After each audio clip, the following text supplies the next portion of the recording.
Okay, in this video, I'm going to talk about people who are the nouveau riche, have new money. Yeah, and that term alone is one that's very derogatory. It's basically putting them down and saying that there's so many things attached to it, including that they're just not cultured. They don't have. It's a stereotype, and stereotypes are, I've never known anybody's that they're ever good. And some might throw in something a little bit good to try to say, well, it's not a stereotype, I said something good. But no, my doorstep feels like it's open or something, sounding like that. But anyway, people who didn't grow up with money, but then they got money somehow, some way. And I'm going to use an example of Stacie and her husband. Okay, her husband, his family, they grew up over, in a different country than Stacie. Stacie is from Texas, and her husband grew up basically across the globe, but he moved to Texas when he was a teenager. But anyway, his family, they came from a small town across the globe, and then they moved into the big city. A couple of the brothers moved into the big city, and basically one of them got very wealthy, and the other, he had to work hard to, one of them worked. They both worked hard. But one of them just managed to get wealthy from what he was doing, and the other one did not. But then they stayed together, the brothers, and the people they married were cousins. The women they married. And their children just basically all grew up together. And, but the one side that, the next generation from wealth, they had major attitude problems, okay, about their wealth. The children, even as adults, saw it as their wealth when it was actually that of the father who earned it. Okay, but they saw it as theirs. The other side, they still, because they still stayed in the same big, huge home. They still had a bit of the luxury of the wealth, a little bit. Okay, now as far as Stacie. She came from a family where on one side of the family they were wealthy. They had her grandparents and her great grandparents and so on. They basically had property, Texas tea. No, actually, but anyway, that's how they grew up. They had money and land and oil. And from her mother's side, let's put that, her mother's mother, you see what I'm saying, her mother's mother. They just had wealth. And the other on her mother's side were Amish, and were past tense, that part. Now, on the other side, they had a mix too. Both sides of the family, her family, Stacie's, they had a mix. Some were wealthy from old money, and the other side, they were like dirt poor. Okay. So, and it was very interesting how they married, and that just continued in her family. So she had a little bit of both. Kind of, old money and then dirt poor. So, she was a mix, a mix of this. And so when they moved, when they had married young, they had it rough to get to where they were in their middle adulthood, midlife, and. But where they lived was a place where it was a new addition in the county, Victorson County, and it was rather new. When they bought it, it was rather new, and it was basically a bunch of yuppies that bought it, of yuppies. But as time went on, Stacie, she learned that she was very into, this kind of thing.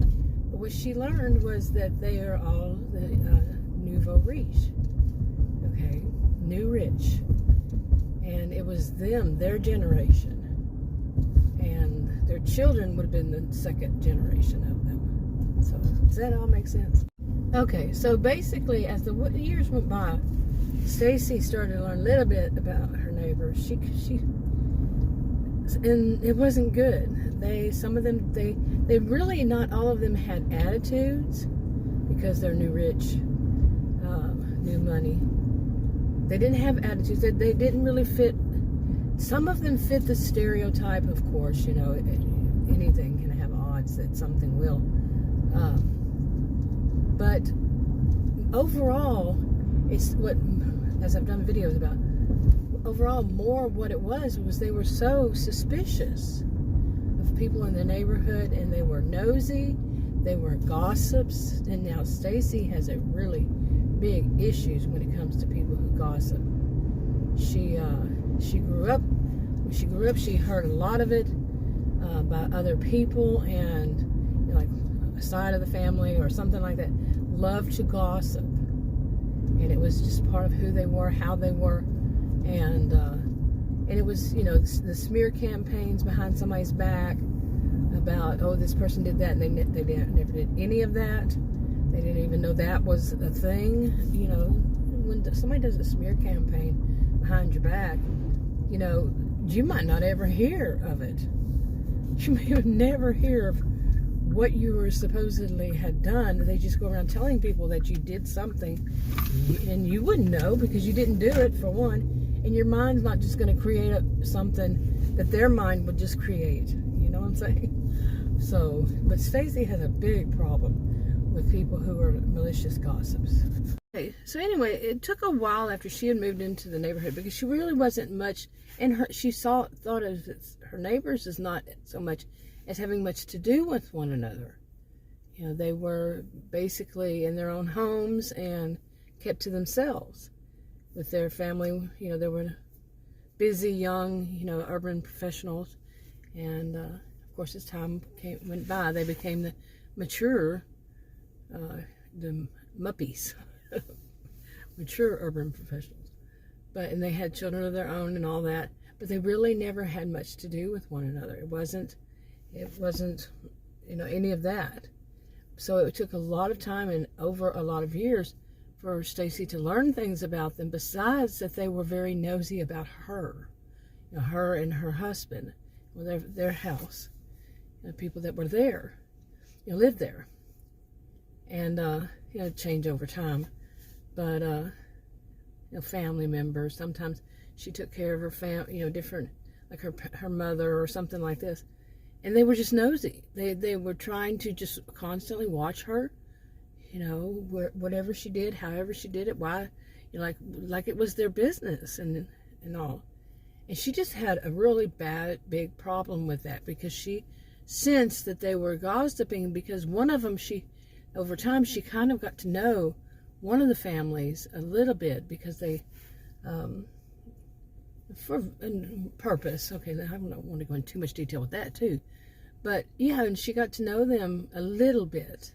And just the things that the woman, or either any of them, or anybody who knew them, said, it was like there's some gossip there, or they were trying to get gossip, get something they could use to tell other people in the neighborhood, some kind of gossip. And her husband had the same kind of issue with other people in the neighborhood, in different families, that it just seemed like they were constantly trying to get some gossip. And like I said, now Stacie, her husband is more one of just to throw it off, but she was like, okay, she was the one that she saw it more. She was home more, and little things, just like her coming home with groceries, which is what I'm doing right now myself. So that comes to mind. as an example, but just that, they would watch her like it was their business to watch her. What is she buying, or what is she just very nosy. Never really say anything, never raise her hand and say hi or anything. It was just watching her. If they were backing up out of the driveway and they saw her, then they would just stop and stare and watch. Very freaky. Okay. Now, at some point when, after all this kept happening to her, she actually looked up the definition of paranoia. Partly for herself, but mainly, as time went by, she started to realize maybe they're paranoid. And her view on this over years, say like 20 or so, over years, it started to change, and she saw that that the finger needed to be pointed at them. Okay, that there was actually something suspicious about them. And they were all suspicious of her, but it was more that something is suspicious about them. And not everyone either, of course, but certain households, we could say, there are certain members of certain households. And she, she wanted to know why, after so many years of being so uncomfortable because of them, these different members, what was truly going on. And anyway, like I said, she read over the symptoms of paranoia, and she could see that some of the things had actually happened to her, pardon the noise, in her life, which would be that they actually did happen. And they really did happen, that would make her become suspicious, or know to be suspicious when those types of behaviors were exhibited by somebody else. Like this, when the neighbors were so suspicious of her, and there was no reason, she then realized this is when she should, in her mind now, this is when she should become suspicious of them. And she was right to do so, like I said. Okay, these kinds of things. So she started studying it more and more, and wondering what is truly going on with them, like I said. And but she realized, like I said, some of the things that had happened to her, and they'll be probably in future videos, should have led her to that direction. So, sometimes when somebody seems to have some kind of disorder or bad behaviors, there's a good reason, and it's not when it's not generalized over, it's not to an extreme, it's not generalized over to everybody, the same kind of thing.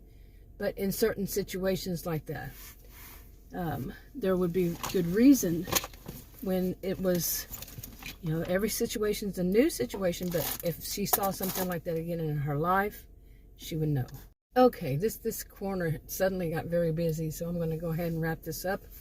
I would ran out anyway, but this is part of a series of hypothetical fictional stories that I'm writing, and these are rough drafts, and it just helps me to organize it, to see what works, what doesn't work. Sometimes things will change with no reason, just does, because it doesn't fit to me. But yeah, so like I said, rough drafts. Anyway, I've been doing them for years on various channels that have different storylines, so I put different storylines or clusters on different channels. Anyway, there's too much going on here, and speaking of people looking at me suspiciously, anyway, I'll wrap this up. I'll talk to you on another video.